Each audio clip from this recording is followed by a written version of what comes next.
नमस्कार दोस्तों, आपका अपने चैनल स्टडी बाई श्याम सुंदर सर पर बहुत बहुत स्वागत है। तो आज की इस वीडियो में देख लेते हैं पिछले वर्ष का पेपर है, बीए थर्ड ईयर वालों के लिए महत्वपूर्ण है, जो कि पॉलिटिकल साइंस का पेपर होगा, पेपर नंबर फर्स्ट, जो कि प्रिंसिपल्स ऑफ पब्लिक एडमिनिस्ट्रेशन के नाम से है। तो आइए पिछले वर्ष में कौन कौन से क्वेश्चन आए थे जो कि अब की बार आपके बहुत ही ज़्यादा मोस्ट इम्पोर्टेंट होने जा रहे हैं। तो चलिए देख लेते हैं, क्योंकि जितने भी क्वेश्चंस बनते हैं वो सभी प्रीवियस ईयर पेपर से ही बनते हैं। तो चलिए इसमें थोड़ा हम नोट भी पढ़ लेते हैं। नोट दिया हुआ है, खंड आ बहुविकल्पीय प्रश्न दिए जाएंगे, से सभी प्रश्नों के जवाब देने हैं। खंड बा से लघुत्तरीय प्रश्न दिए जाएंगे, जिसमें 5 प्रश्नों के जवाब देने हैं। खंड सा से दीर्घोत्तरीय या विस्तृत उत्तरीय प्रश्न दिए जाएंगे, जिसमें से आपको केवल 3 प्रश्नों के ही जवाब देने हैं। तो चलिए हम अब खंड आ से बात करेंगे। सबसे पहले खंड आ को देख लेते हैं। खंड आ में जो पहला क्वेश्चन दिया गया है वो दिया गया है, व्हाट इज पब्लिक एडमिनिस्ट्रेशन, यानी कि लोक प्रशासन क्या होता है। विज्ञान होता है, कला होता है, या विज्ञान और कला दोनों तरह के होते हैं। तो इसका right answer option number C सही हो जाएगा, विज्ञान और कला दोनों तरह के होते हैं। चलिए अब हम क्वेश्चन नंबर सेकंड को देखते हैं। यहाँ क्वेश्चन नंबर सेकंड में दिया है, संगठन के सिद्धांतों को कहावत कौन मानता है। हेनरी फैयोल, ऑरविक, टेरी या हर्बर्ट साइमन। तो right answer option number D हो जाएगा, हर्बर्ट साइमन संगठन के सिद्धांतों को कहावत मानता है।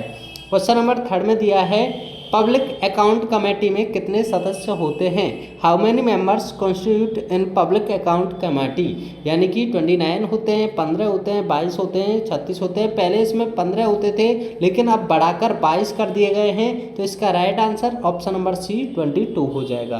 क्वेश्चन नंबर फोर्थ में दिया गया है, सेवानिवृत्ति के बाद कौन सा लाभ नहीं दिया जाता है, यानी कि विच benefit is not given after retirement. वेतन ये नहीं दिया जाता, भविष्य निधि, पेंशन या सेवोपहार। तो आपको बता दें, भविष्य निधि भी दी जाती है, ग्रेजुटी दी जाती है, पेंशन भी दी जाती है, लेकिन सैलरी बंद हो जाती है। जी हाँ, ऑप्शन नंबर ए सही हो जाएगा, सैलरी। क्वेश्चन नंबर नेक्स्ट देखते हैं, 5 में है, भारत के लोक सेवा आयोग के अध्यक्ष की नियुक्ति कौन करता है, यानी कि the chairman of UPSC in India is appointed by. तो भारत के लोक सेवा आयोग के अध्यक्ष की नियुक्ति कौन करता है, प्रधानमंत्री, राष्ट्रपति, गृह मंत्री या वित्त मंत्री। इसका right answer option number B हो जाएगा, प्रेसिडेंट, राष्ट्रपति करता है। क्वेश्चन नंबर 6 है, the budget is prepared by, यानी कि बजट को तैयार कौन करता है। वित्त मंत्रालय के द्वारा, योजना आयोग के द्वारा, भारतीय रिजर्व बैंक के द्वारा, उपयुक्त में से कोई नहीं। तो जो बजट तैयार किया जाता है उसका पूरा दारोमदार वित्त मंत्री पर होता है, वित्त मंत्रालय के ही द्वारा किया जाता है। तो इस तरह से हमने इन क्वेश्चंस को देख लिया खंड बा में। अब हम लघुत्तरीय प्रश्नों को देखेंगे।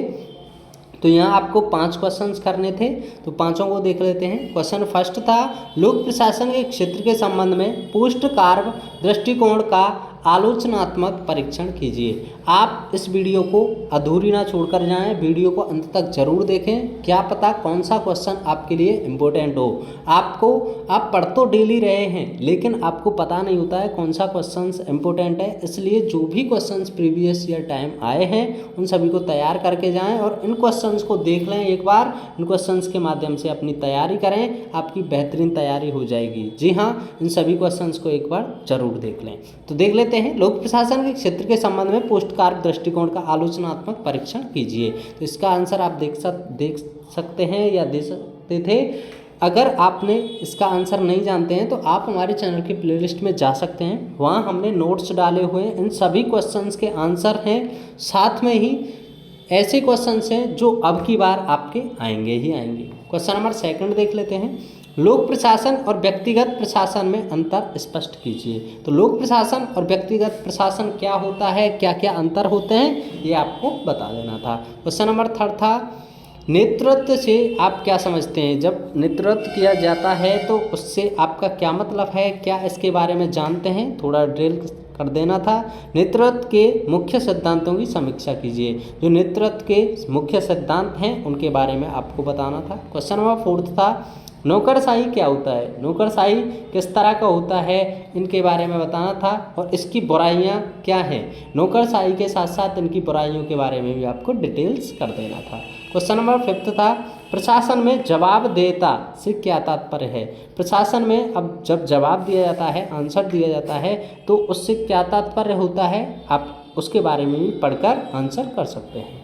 यही हम खंड सा के बारे में जान लेते हैं। खंड सा में आपको केवल 3 क्वेश्चंस के जवाब देने थे। क्वेश्चन नंबर फर्स्ट में दिया गया है, लोक प्रशासन के सामान्य लक्षणों के बारे में बताना है, भूमिका के बारे में बताना है, महत्व की भी विवेचना करनी है। जी हाँ, इन सभी के बारे में लोक प्रशासन के सामान्य लक्षण, भूमिका और महत्व जो हुए उसके बारे में आपको डिटेल्स कर देना था। क्वेश्चन नंबर सेकंड में था, आधुनिक राज्य में लोक प्रशासन की भूमिका का वर्णन कीजिए। जो आधुनिक राज्य में लोक प्रशासन की भूमिका होती है उसके बारे में आपको डिटेल्स कर देना है।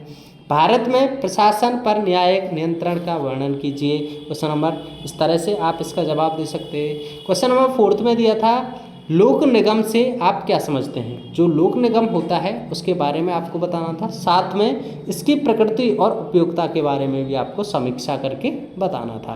क्वेश्चन नंबर फिफ्थ दिया था, निर्णय निर्माण की अवधारणा को स्पष्ट कीजिए। अच्छी निर्णय निर्माण प्रक्रिया के विभिन्न चरणों का वर्णन भी कीजिए, संक्षेप में वर्णन कीजिए, वर्णन करना था। क्वेश्चन नंबर 6 जो लास्ट क्वेश्चन हो जाएगा आपका इस वीडियो का, लेकिन आपसे हम रिक्वेस्ट करते हैं, यदि आप हमारी वीडियोज़ के माध्यम से काफ़ी हेल्प ले पा रहे हैं तो आप हमसे जुड़िए, चैनल को सब्सक्राइब कीजिए, साथ ही साथ बेल आइकन भी दबा दीजिए। और अगर आप अपने सब्जेक्ट की बेहतरीन तैयारी करना चाहते हैं तो आप हमारे चैनल की प्लेलिस्ट में जाइए और वहाँ से पूरी तैयारी कर लीजिए। तो चलिए लास्ट क्वेश्चन होगा, भर्ती प्रणाली से आप क्या समझते हैं, इसके गुण और दोषों की विवेचना कीजिए।